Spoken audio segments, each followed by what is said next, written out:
What is going on, everybody? Quancredible here. I hope you are all enjoying the fact that we have an early chapter this week. Because this chapter was actually pretty good. Like I know me personally, I like flashback chapters a lot. I know a lot of people don't, but this one, like among flashback chapters, was also just really, really good. There definitely is a little bit of controversy surrounding this chapter in terms of the Black Clover timeline, depending on how close of attention you pay to it. I mean, granted, if you don't really care that much about the timeline and just like things for what they are, then I guess this part doesn't affect you at all. But if you do care and you're looking at things and you take into consideration lots of narrow statements in the past, then this chapter might have had some weird moments for you. But anyway, so the chapter starts off with the anti-magic devil really like sitting on what Asta had said about just because if you're a devil that doesn't make you a bad person. It reminded him of his past. And here we get our first actual glimpse of the underworld from Black Clover. He just goes on to really stress the point that there wasn't a day that he was alive they didn't bleed or get tortured and things along those lines. And then apparently one day a higher ranking devil just like threw him at the gate to the underworld, and he assumed he was going to be smashed to pieces, but since he had no magic at all, he was able to pass through. Now there's a lot of things to take just away from here. Like the first thing that we see is that the actual gates to the different levels of the underworld, like there's not just like one or two big devils in there. There's a bunch of just like regular smaller ones in there.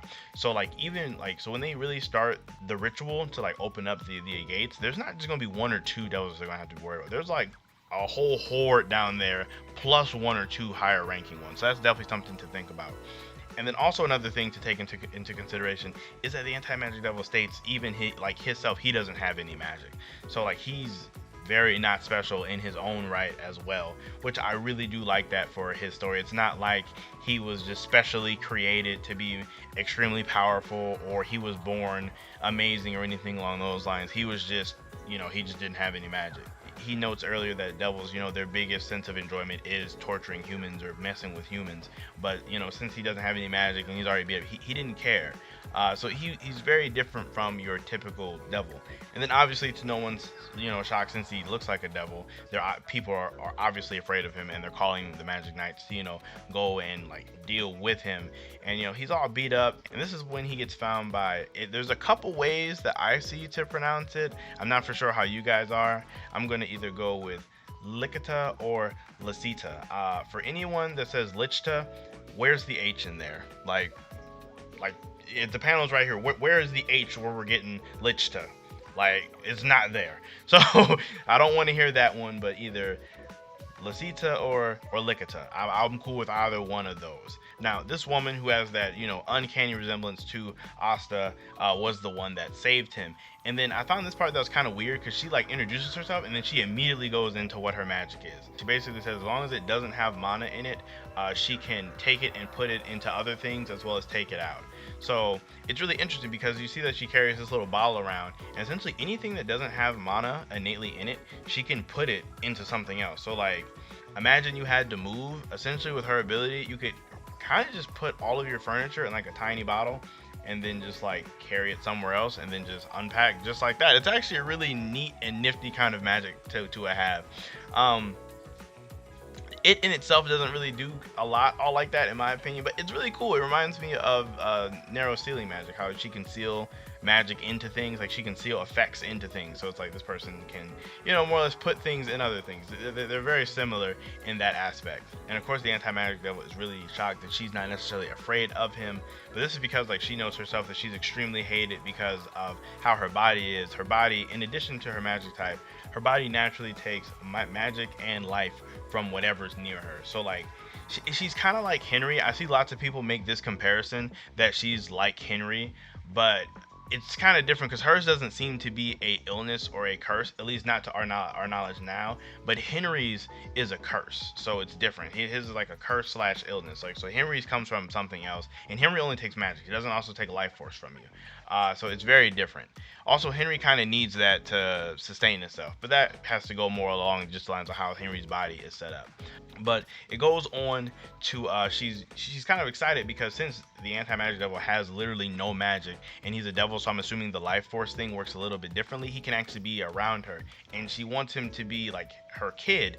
And I was like, it's kind of funny how direct and pushy she was with this. In the unofficials or in the spoilers, it kind of made it seem like it was kind of like an idea, but in the officials we see she was actually like she wanted this. This is what she wanted to do. So according to the anti-magic devil, she changed his entire world. Like they lived together for it seems like a little while. Like we see that like multiple seasons had like passed. She's really nice to him, cooked for him, bathed together. They hung out, they slept together. They were like a legit mother and son. So it's really like heartwarming to like see.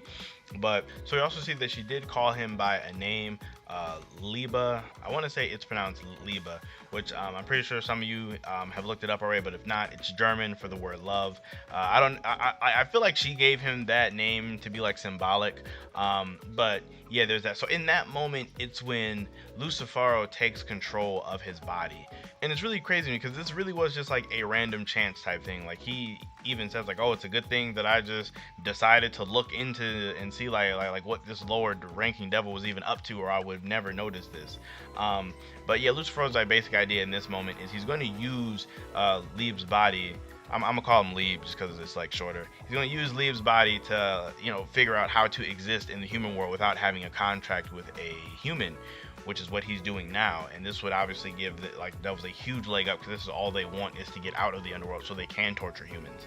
But moving on, Lasita or Licta is attempting to stop him from doing this, and she grabs him.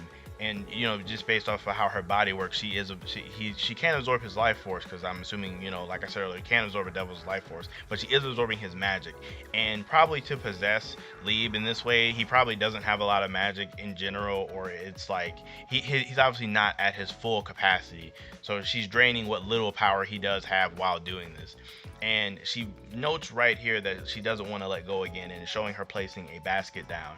A lot of people in the fandom believe this to be Asta. Now, my only thing with this being Asta is it would be really weird because she has the 5-leaf clover grimoire. Like, she doesn't like have it. That's not her grimoire, but she does just like have it on her. Like, she just physically has it.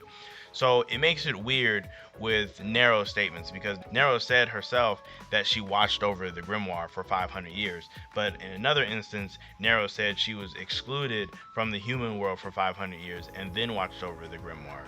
So like it just depends on like how you want to take Nero's statement. But if you take it as this is Asta's mom, then that's likely does mean that like Nero did not wake up until like very recently in the story. Like Nero might have got up maybe when Asta was a child, because if this is actually Asta in the basket, this means that like Asta's mom was 100% alive while Asta was alive in Hajj village in the church. So, and that all this was happening like kind of side by side. Now, me personally, I wouldn't be mad if this was Asta's mom. Like I don't want it to be per se, but I wouldn't be mad if it was, just because it makes it weird. Because I mean, she would have had to like drop Asta off and then move to the complete other side of the Forsaken Realm, which just seems like a lot. It seems like a lot to do alone. And then it also just seems weird because that means the anti-magic devil went from this like small thing, like this small, I guess, boy, to, well, I guess he's not really all that big now, because even Asta knows that, like, how dare you appear to as to be like really big, but you're actually just short. I mean, it's very apparent that the anti-magic devil is still like a young devil because he's not huge. I guess Zagrid wasn't all that big, but Zagrid seems seasoned, so it's definitely a lot different. And then getting back to what's actually going on, Lucifero basically stabs through her, like stabs right through like her stomach, chest area.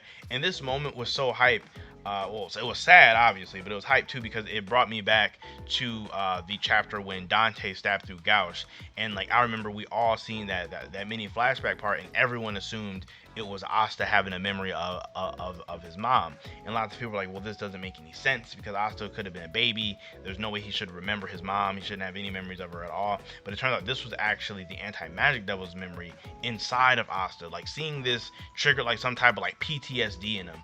Like seeing someone that Asta really cared about getting stabbed, all those same emotions, getting stabbed like more or less the exact same way by more or less kind of the exact same person triggered him, and that's why he went berserk.